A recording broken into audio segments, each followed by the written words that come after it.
खड़गे जी की उम्र देखते हुए वो बैठ करके भी नारे बोल सकते हैं तो अच्छा होगा। ये मोदी की कब्र क्यों खोदना चाहते हैं? कल सांसद को गद्दार इसलिए कहा क्योंकि वो सिख कितना दुनिया को धोखा दो, आईना देख लिया तो अपनी सच्चाई कहां छिपाओगे?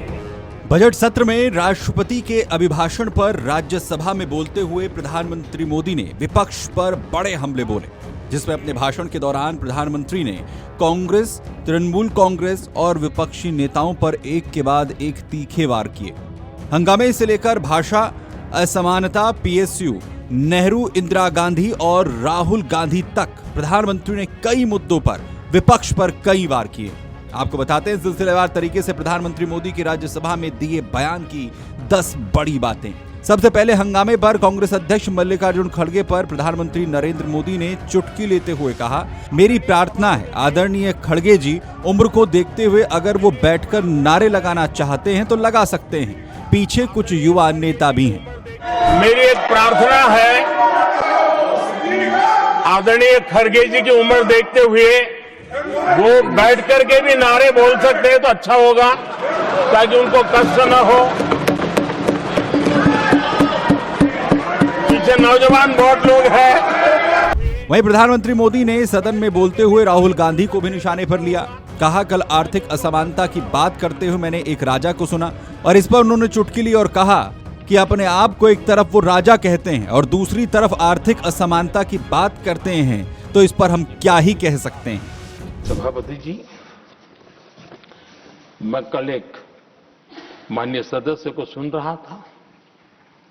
यूं तो वो अपने आप को राजा कहलाने में बहुत गर्व करते हैं, लेकिन वे आर्थिक असमानता की चर्चा कर रहे थे। बताइए, जो खुद को राजा माने और वो आर्थिक असमानता की बात करे, तो आपको लगता है कि क्या यही देखने के बाकी रह गए थे क्या? वहीं सदन में लगातार विपक्ष के हंगामे और सदन से विपक्ष के वॉकआउट पर पीएम ने करारा हमला बोलते हुए कहा, जो लोग थक गए वो बेचारे चले गए, लेकिन इनको जवाब देना पड़ेगा कि देश की हालत कैसी बना रखी थी। जो लोग थक गए,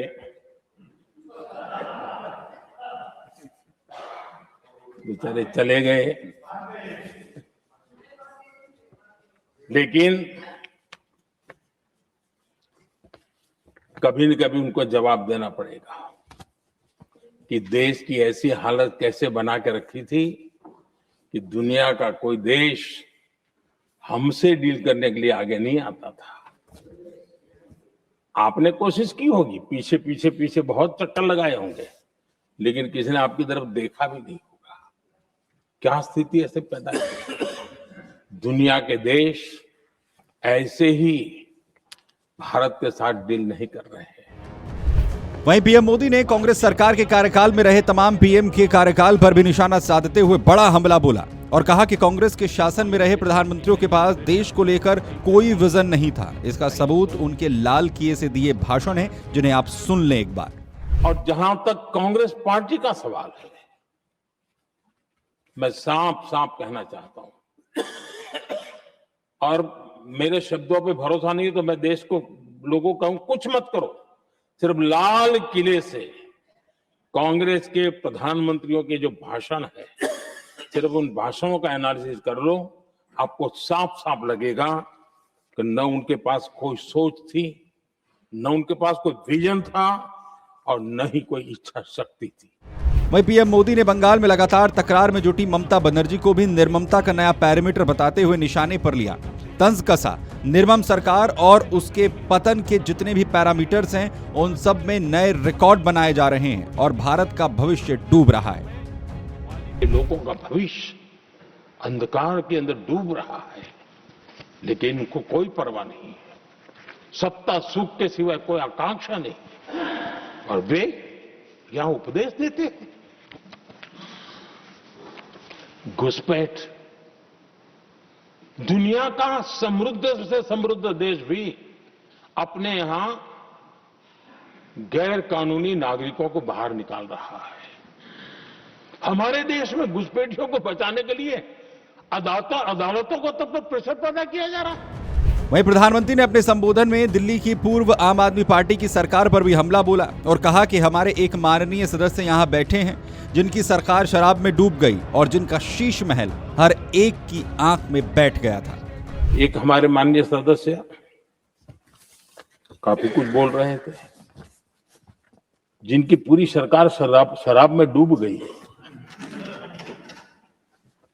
जिनके शीश महल घर घर में नफरत का कारण बन गए, और शायद उनको ब्लैक शब्द ज्यादा पसंद है। हर एक का अपना अपना एक भूतकाल होता है।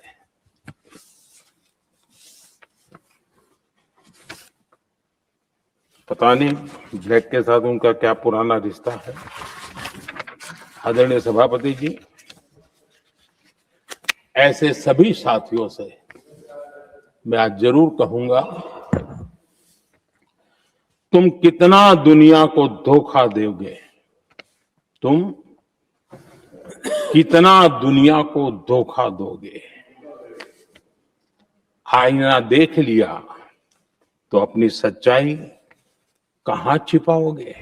पीएम मोदी यहीं नहीं रुके, उन्होंने पूर्व कांग्रेसी सरकारों पर पीएसयू को न सिर्फ बर्बाद करने का भी आरोप लगाया, साथ ही कहा कि वर्तमान सरकार ने जो बदलाव किए हैं उससे पीएसयू का लाभ लगातार बढ़ रहा है, वो नए कीर्तिमान छू रहे हैं।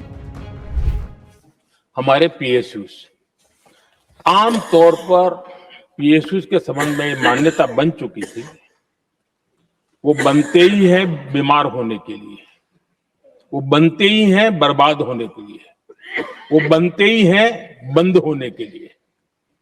हमने इस पूरी मानसिकता को हकीकतों के आधार पर बदलने में सफलता प्राप्त की है। कितनी गलत बातें फैलाते थे, अर्बन नक्सल की तरह ऐसे पीएसयू के दरवाजे के बाहर मजदूरों की मीटिंग करके भड़काने का पाप करते थे।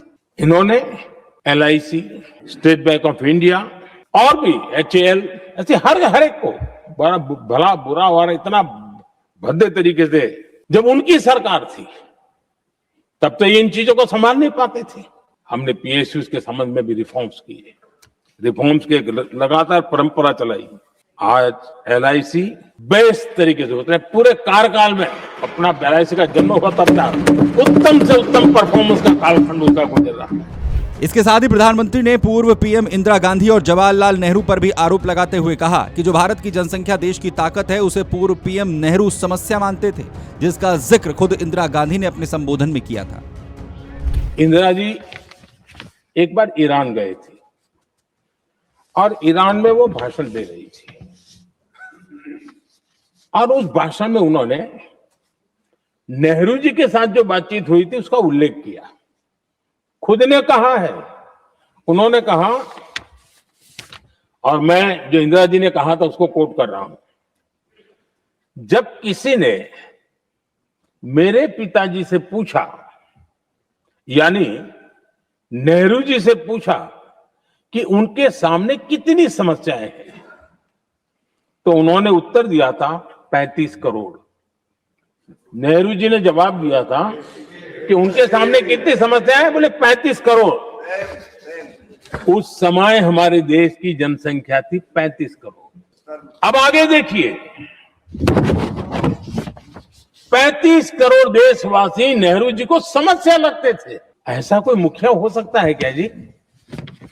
और इस बात का उदाहरण देते हुए इंदिरा जी ने आगे कहा कि आज देश की जनसंख्या 57 करोड़ है, इसलिए मेरी समस्याओं की संख्या भी उतनी ही बड़ी है। यानी पिताजी को 35 करोड़ समस्या वाले देशवासी लगते थे, अब 57 करोड़ उनको समस्या है। वहीं प्रधानमंत्री मोदी ने राहुल गांधी को अपने निशाने पर लेते हुए बड़ा हमला बोला और शातिर दिमाग युवराज कहते हुए कहा कि वो एक सिख का अपमान करते हैं, उनका अहंकार आसमान में पहुंच चुका है।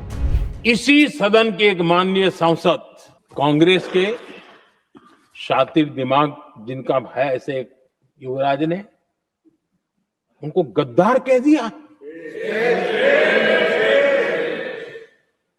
अहंकार कितने 7वें आसमान पर पहुंच चुका है इनका। और कांग्रेस को छोड़कर के कितने ही लोग निकले हैं, कांग्रेस के कितने टुकड़े हुए हैं, कई लोग दूसरे दलों में गए हैं, लेकिन औरों को तो किसी को गद्दार नहीं कहा उन्होंने। लेकिन कल सांसद को गद्दार इसलिए कहा क्योंकि वो सिख थे। ये सिखों का अपमान था, एक गुरुओं का अपमान था। और कांग्रेस के अंदर जो कूट कूट करके सिखों के प्रति नफरत भरी पड़ी है ना, उसका वो अभिव्यक्ति थी। वहीं अंत में प्रधानमंत्री ने बड़ा हमला बोलते हुए कहा कि मोहब्बत की दुकान खोलने वाले मोदी तेरी कब्र खुदेगी के नारे लगाते हैं। ये मोदी की कब्र क्यों खोदना चाहते हैं?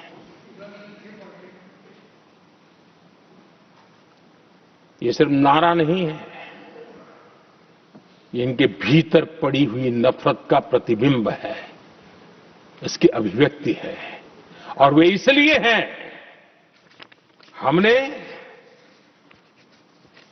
370 की दीवार गिरा दी, इसलिए वो मोदी की कब्र खोदना चाहते हैं। हमने नॉर्थ ईस्ट में बम बंदूक और आतंक का जो छाया बना रहता था, नॉर्थ ईस्ट में शांति और विकास का राह अपनाई, इसलिए वो मोदी की कब्र खोदने पर सोच रहे हैं। पाकिस्तानी आतंकियों को घर में घुस करके जवाब देते हैं, इसलिए मोदी की कब्र खोदने की बात करते हैं। ऑपरेशन सिंदूर करते हैं, इसकी उनको परेशानी होती है और इसलिए वो मोदी की कब्र खोदते हैं। माओवादी आतंक से देश को मुक्ति दिलाने के लिए साहसपूर्ण कदम उठा रहे हैं, इसलिए मोदी की कब्र खोदती है आपको। हमें नेहरू जी ने देश के साथ बहुत बड़ा अन्याय किया था, सिंधु जल समझौता करके। उस सिंधु जल समझौते को हमने एबेंस में डाल दिया। क्या इसलिए आप मोदी की कब्र खोदने के नारे लगा रहे हो? अगर आप ये वीडियो YouTube पर देख रहे हैं तो हमारे चैनल को सब्सक्राइब कर बेल आइकन दबाएं और Facebook पर देख रहे हैं तो हमारे पेज को लाइक करें।